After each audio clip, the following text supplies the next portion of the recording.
सत्य की तलाश और ज्ञान की ओर कठिन यात्रा। भूमिका।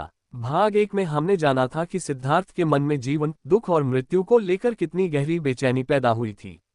एक तरफ राजमहल की चमक थी, दूसरी तरफ जीवन की सच्चाई, बुढ़ापा, बीमारी और मृत्यु का दुखद रूप।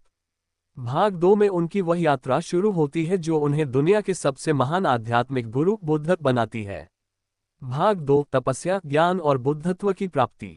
1, संसार को छोड़ने का निर्णय। सिद्धार्थ राजमहल लौट आए थे, लेकिन अब उनका मन वहां नहीं लगता था। शानदार वस्त्र, स्वादिष्ट भोजन, सुंदर महल, नृत्य, सब उन्हें खाली खाली लगने लगा। उनके मन में बार बार वही प्रश्न उठता, क्या मनुष्य केवल दुख सहने के लिए जन्म लेता है? क्या इसका कोई अंत नहीं? राजकुमार होते हुए भी वे सामान्य लोगों का दर्द महसूस करते थे। एक रात जब महल में सब सो रहे थे, यशोधरा, नवजात राहुल, दास दासी, सैनिक सब गहरी नींद में थे। लेकिन सिद्धार्थ की आंखों में नींद नहीं थी। वह निर्णय कर चुके थे, सत्य की खोज के लिए महल छोड़ना ही होगा। वे अपने घोड़े कंथक पर सवार हुए, सारथी चन्ना उनके साथ थे। आधी रात को तारे शांत थे, हवा ठंडी थी और सिद्धार्थ ने आखिरी बार महल की ओर देखा। यह विदाई थी, लेकिन बिना किसी शोर, बिना किसी आग्रह। 2, महल से विदाई और संन्यास। गंगा के किनारे एक जंगल पहुंचकर सिद्धार्थ ने निर्णय सुनाया, चन्ना, कंथक को महल वापस ले जा, अब मेरी राह अलग है। ये सुनकर चन्ना की आंखों में आंसू आ गए, पर सिद्धार्थ का मन दृढ़ था। उन्होंने अपने राजसी वस्त्र उतारे, सिर के बाल कटवाए और साधारण वस्त्र पहन लिए। अब वह कोई राजकुमार नहीं रहे, अब वह केवल एक साधक थे। 3, आचार्यों की शरण में। सत्य की खोज में उन्होंने 2 महान गुरुओं, आलार कालाम और उद्दक रामपुत्र की शरण ली। आलार कालाम के साथ यहाँ उन्होंने ध्यान की ऊंची अवस्थाएं सीखीं। मन को शांत करने की कला, विचारों को रोकना और भीतर उतरना, ये सब सिद्ध किया। आलार कालाम ने कहा, तुम मुझसे भी आगे निकल गए हो, तुम मेरे साथ ही रहो और आगे साधना करो। पर सिद्धार्थ ने अनुभव किया कि यह अभी भी अंतिम सत्य नहीं है। यह मन को शांत करता है, पर दुख का अंत नहीं करता। उद्दक रामपुत्र के साथ यहाँ सिद्धार्थ और भी गहरे ध्यान में उतरे, इतने कि उनके गुरु ने कहा, तुम मेरी जगह इस आश्रम को चलाओ। पर सिद्धार्थ को संतोष नहीं हुआ। जो मार्ग दुख का अंत नहीं करता, वो उन्हें स्वीकार नहीं था। 4, कठिन तपस्या की शुरुआत। अब उन्होंने कठोर तपस्या का मार्ग अपनाया। कई अन्य साधक भी उनके साथ जुड़ गए। महान नाम, भद्रिका, वप, महाना, काश्यप आदि। तपस्या इतनी कठोर थी कि शरीर कमजोर होने लगा। भोजन त्याग दिया, कई दिन केवल हवा पर रहे। शरीर हड्डियों का ढांचा बन गया, आंखें धंस गईं, त्वचा सूख गई। उनका शरीर कमजोर हुआ, लेकिन मन अडिग।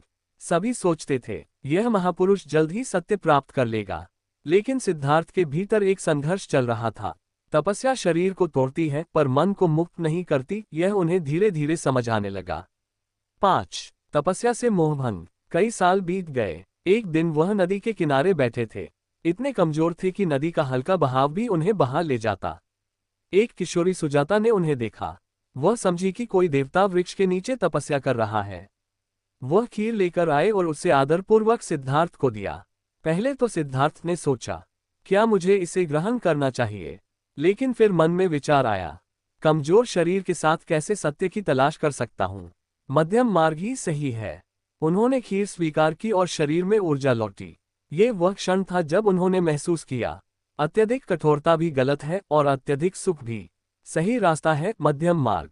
6, साथियों का दूर जाना। जब 5 साधकों ने देखा कि सिद्धार्थ ने खीर ग्रहण की, वे सोचने लगे, ये तपस्या से हट गए, ये रास्ता छोड़ चुके हैं। वे निराश होकर उन्हें छोड़कर सारनाथ की ओर निकल गए। लेकिन सिद्धार्थ जानते थे कि उन्होंने सही निर्णय लिया है। 7, उरुवेला का बोधि वृक्ष। अब सिद्धार्थ एक शांत जगह पर पहुंचे, उरुवेला नदी के किनारे विशाल पीपल के वृक्ष के नीचे उन्हें मन की शांति मिली। ये वही स्थान था जहां वे ध्यान में बैठेंगे और अंतिम सत्य पाएंगे। उन्होंने निश्चय किया, जब तक सत्य न मिल जाए, मैं यहां से उठूंगा नहीं।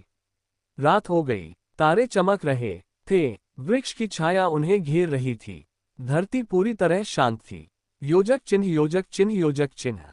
8, मार का प्रलोभन। ध्यान की गहराई में उतरते ही सिद्धार्थ के सामने सबसे कठिन परीक्षा आई।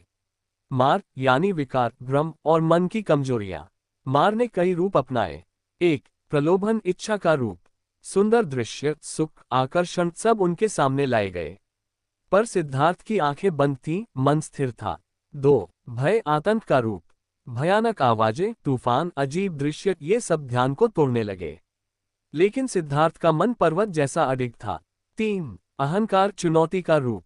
मार ने कहा, तुम कौन हो जो सत्य पाने का दावा करते हो? तुम्हें किसने अधिकार दिया है? सिद्धार्थ ने शांत स्वर में कहा, मैंने अपने कर्मों से यह अधिकार अर्जित किया है। धरती मेरी साक्षी है। धरती ने उनकी बात को स्वीकार किया और मार पराजित हुआ। 9. ज्ञान की प्राप्ति, बुद्ध का जन्म। रात के अंतिम पहर में, जब भोर होने को थी, सिद्धार्थ ने जीवन का गहनतम सत्य पाया। उन्होंने देखा, संसार कैसे चलता है, दुख क्यों पैदा होता है, दुख कैसे समाप्त हो सकता है, जन्म और मृत्यु का चक्र कैसे चलता है, मनुष्य कैसे मुक्त हो सकता है। उनके भीतर प्रकाश फैल गया। वह अब सिद्धार्थ नहीं रहे, अब वे बुद्ध थे जिन्होंने ज्ञान पाया। 10. प्रथम विचार। ज्ञान प्राप्ति के बाद बुद्ध कई दिनों तक वृक्ष के नीचे बैठे रहे। उनका मन शांत, निर्विकार और पूर्ण हो चुका था। उन्होंने सोचा, क्या ये गहन सत्य दुनिया समझ पाएगी? लोग इसे सुनने के लिए तैयार हैं। कुछ समय बाद उन्होंने निर्णय किया, हाँ, संसार को ये ज्ञान मिलना चाहिए। लोग दुख से मुक्त होना चाहते हैं। योजक चिन्ह, योजक चिन्ह, योजक चिन्ह। 11. सारनाथ की ओर यात्रा। बुद्ध उन 5 साधकों को ढूंढने निकले जो तपस्या के दौरान उनके साथी थे। यात्रा लंबी थी। जंगल, रास्ते, गांव, नदी, पथरीला इलाका। आसमान खुला था, हवा शीतल और उनके कदम शांत। एक दिन वे सारनाथ पहुंचे जहां 5 साधक निवास कर रहे थे। पहले तो साधकों ने बुद्ध को दूर से ही देखने पर कहा, ये वही सिद्धार्थ है जिसने तपस्या छोड़ी थी। लेकिन जैसे ही बुद्ध पास आए, उनके चेहरे की शांति देखकर साधक उसके प्रति सम्मान से झुक गए। योजक चिन्ह, योजक चिन्ह, योजक चिन्ह। 12. प्रथम उपदेश, धम्मचक्र प्रवर्तन। बुद्ध ने पहली बार अपना उपदेश दिया। इससे धर्म का पहला चक्र चलाना भी कहा जाता है। उन्होंने संसार को 4 आर्य सत्य बताए। 1. दुख है, जीवन में पीड़ा है। 2. दुख का कारण तृष्णा है, इच्छाएं ही दुखों की जड़ है। 3. दुख का अंत संभव है यदि इच्छा खत्म हो। 4. अष्टांगिक मार्ग, सही जीवन जीने का तरीका।